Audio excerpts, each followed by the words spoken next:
féliciter le ministre de l'Eau et ses services pour leur participation et des propositions très pertinentes qui ont été faites. Mais je félicite tous les ministres qui sont présents pour montrer un peu qu'il s'agit d'une question transversale qui doit être adressée par l'ensemble des services compétents de l'État, que ce soit l'agriculture, l'environnement, l'élevage, naturellement, le ministère des Pêches, la jeunesse, les questions d'emploi, ou le ministère en charge des collectivités territoriales. Je pense que les uns et les autres ont beaucoup contribué. Je félicite les directeurs généraux, les gouverneurs aussi,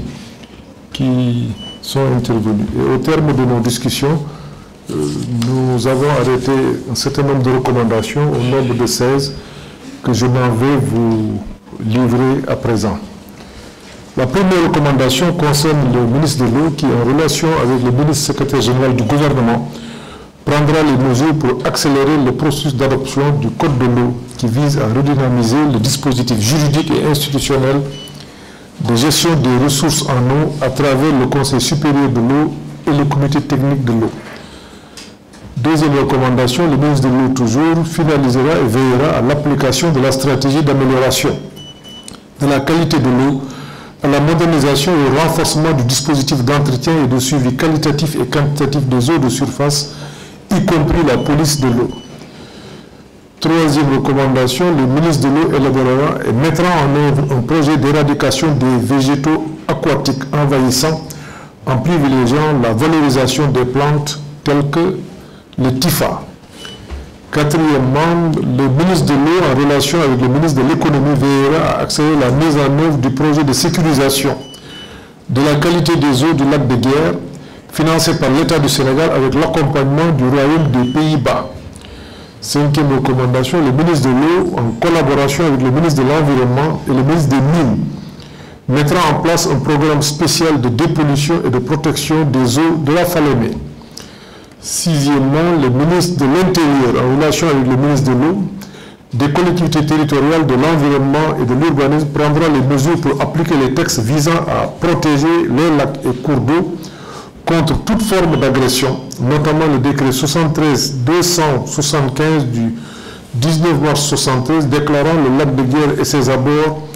zones protégées en procédant à la libération des emprises occupées. Septième recommandation, le ministre de l'Eau mettra en place un organe de concertation des usagers du lac de Guiers. Huitième recommandation, le ministre des Finances procédera dans le cadre du préfet l'eau, en relation avec le ministre de l'Économie et le ministre de l'Eau, à la mobilisation des ressources nécessaires pour le paiement des impenses dans la phase 1 et anticiper sur le financement de la phase 2. Neuvième recommandation, le ministre des Finances prendra les mesures utiles en relation avec le ministre de l'Eau pour accélérer la mise en œuvre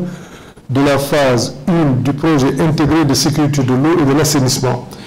et anticiper sur l'agenda de la phase 2. Dixième recommandation, le ministre de l'Économie prendra les dispositions pour diligenter dans le cadre du projet de mobilisation des eaux de surface du bassin du Bombolan l'instruction de la requête de financement auprès de la Banque islamique de développement et du Royaume des Pays-Bas. Onzième recommandation, le ministre de l'Eau, en relation avec le ministre de l'Économie et le ministre de l'Agriculture, procédera à l'inscription du projet de restauration de 3 marigots dans le Compact Sénégal-BAD dans le cadre de la stratégie nationale de souveraineté alimentaire au même titre que les projets d'aménagement des lacs de Bakel et des vallées de Djikoy. 12e recommandation, le ministre des Finances, en relation avec le ministre de l'Eau, veillera à mettre en place une redevance pour l'OLAC, conformément à la loi portant sa création.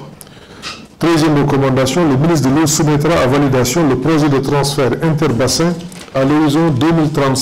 2035-2050. 14e recommandation, le ministre de l'Eau, en relation avec le ministre des Finances, diligentera les études de définition d'un modèle de financement durable de la gestion des ressources en eau, incluant entre autres le renforcement des eaux, des ressources tarifaires, l'accroissement des dotations budgétaires et un ajustement favorable des taxes de prélèvement ainsi que le mode de gestion et d'exploitation des infrastructures. 15e recommandation, le ministre des Finances prendra des mesures douanières et fiscales utiles pour l'application du régime des exonérations prévues dans les conventions de financement pour le projet de mobilisation des ressources en eau du bassin versant du Bolong et la phase 1 du Préferlo. Enfin, 16e recommandation, le ministre de l'eau et de l'assainissement veillera à la mise en cohérence et la gestion des interfaces entre les projets de mobilisation et de valorisation des eaux de surface avec les autres projets de l'État. Je vous remercie de votre aimable attention. jërëjëf kon maa ngi leen di sant yéen ñëpp di sant ministre bi nga xam ne moom la ñu dénk wàllu ndox mi ak ministre yi fi teew yëpp di ñu gouverneur de région yi ak directeurs yi ñu daje woon fi tey nag ci di waxtaanee mbiru ndox muy ndox moom daanaka mooy dund boo ko amulee rek dund mënut a nekk yàlla nag may ñu ndox ci biir Sénégal ndox mu xaw a bari waaye liñ ciy jëfandikoo bariwul mu am ndox moo xam ne dafay feeñ moom la ñu wax eau de surface am na ndox moo xam ne xëy na mi ngi ci biir suuf waaye ci ndox mi nga xam ne moom la ñuy gis liñ ciy jëfandikoo bariwul la ci yàqu bari na moo am nag ay projet yu am solo yoo xam ne gouvernement bi def na ko ci ndigalu président Macky Sall ba nga xam ne tey jii ci wàllu approvisionnement wu ndox tane na li jëm ci doomu aadama yi waaye xam nga ne buñ dee wax ndox mbay mi da ciy bokk sàmm da ciy bokk napp da ciy bokk waaye it booy xëcc ndox mi am na ay coppite yoo xam ne mën na ko andi ci suñu dundin loolu moo taxoon tey bi ko ministre bi laajee ñu daje fi service yëpp pour waxtaanee ko xool projet yi nga xam ne dinañu may ci at yi di ñëw nan la ñuy def ba Sénégal ndox mi fi am mën koo jariñoo projet yi nag am na ci ñetti projet yu am solo yoo xam ne ministre bi wax na ko fii léegi yoo xam ne dinañu may ci Ndakaaru doonte tane na waaye ñu yokk ko bu baax a baax a baax ndax fii ak ñaari at ba ñetti at dinañu soxla ndox mu gën a bari te gis nañu bu nawet bi passé ndox mu bari dina yàqu ci biir Ndakaaru dañu war a def ne fii ak ñaari at wala ñetti at léegi lañ koy waajal ndax ay projet yu diis la yoo xamante ni faw ñu waajal ko léegi liggéey ci léegi ndokk nag bi ci ministère bi nekkee moom yeneen projet yu am solo yoo xam ni dafa war a soppi xar kanamu Sénégal ndax la ñu am ci ndox te di liggéey rek ni ko ministre bi waxee léegi ñeenti weer ci fukki weer ak ñaar ci at bi te xam ne ndox moom buñ ko xëccee dinañ ko mën a jariñoo te it dinañu mën a liggéey di ci dund at bi yëpp moo xam ci wàllu sàmm moo xam ci wàllu napp waaye ci wàllu mbay ak xale yi kooku buñ ko defee tey dina am lu bari loo xam ne dina ko soppi te dina am ay gox-goxaan ak ay yoo xamante ni tey ni ñu ko waxee léegi ci wàllu Fatick ndox xaw na fa manqué ci booru Fimela wala ci biir Ferlo loolu yëpp projet yi buñ ko taxawalee incha allah dina tax ndox mi gën a bari waaye it njëg yi gën a wàññeeku te njariñ li nit ñëpp gis ci seen bopp moo xam ci zone yi mel ni Kaolack la wala Touba wala zone yi gën a jege géej gi comme Casamance Sine Saloum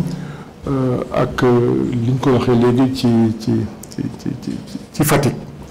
kon projet yi incha allah yëpp tënk nañ ko la muy jar xam nañ ko liggéey bi am na ci yoo xam ne tàmbali na li ñu doon def te rek mooy coordination ci gouvernement bi pour que projet yi mën a ànd ndax bu nekkee da nga ut yoon bu ndox di jaar war nga xool ndax ni ñuy sàmmee fii ndax du am lu mu ci yàq kooku foog nga xool ko bu baax a baax wala projet yi nga xam ni ministère des infrastructures mi ngi koy def moo xam ay tali la moo xam ay pom la ndax boo xëccee ndox muy dem di war a dem ci téeméeri kilomètres ndax du yàq ay tali yooyu yëpp foog ñu jàngat ko wala bu ñu ko dee def it dëkk yi muy jaar lan lay soppi ci dundinu nit ñi askan wi wala ci wàllu environnement lépp lu mu ciy def kooku moom moo waraloon ndaje bi tey may sant ñu fi teew ñëpp incha allah conclusion yi dinañ ko jébbal suba président de la république pour am les validations boobaa nag gouvernement bi commencé ci liggéey mais d'ores et déjà li ma mën a wax mooy ministère de l'économie projet yëpp gëstu nañ ko ba pare wax nañ ci seen xalaat commencé nañu sax yéen ni ut financement bi waaye fi mu nekk am nañu li ñuy tubaab di wax une approche holistique maanaam projet bi dañ koy xool ba nga xam ni buñ ko tàmbalee du lor kenn wala boog lu muy mënti lor it dinañ fexe mu doon loo xam ne lu ñu maîtriser la. may sant ñëpp di sant presse bi di rafetlu seen teewaay incha allah di leen jox rendez-vous ba ci jëmmi jamono pour beneen activité boo xam ne ci wàllu coordination gouvernementale muy nuyu nag gouverneur de région yi fi teew di rafetlu seen teewaay di nuyu directeur yi seen contribution am na njëriñ lool moo taxoon moo wax sànq na presse bi génn pour permettre di nga xam ne c'est des techniciens ñu mën a exprimer wu wax ñi gisee projet yi ak wax mu doon loo xam ne xam-xam la du doon wax boo xam ne xëy na ni ko ministre yi defee dina doon convenance administrative waaye technicien ñoom dañ la wax li nekk ci projet bi ba nga xam ne boo jël décision da nga mën a xool décision yi nga xam ni boo ko joxee kilifa gi dina tax buñ ko toppee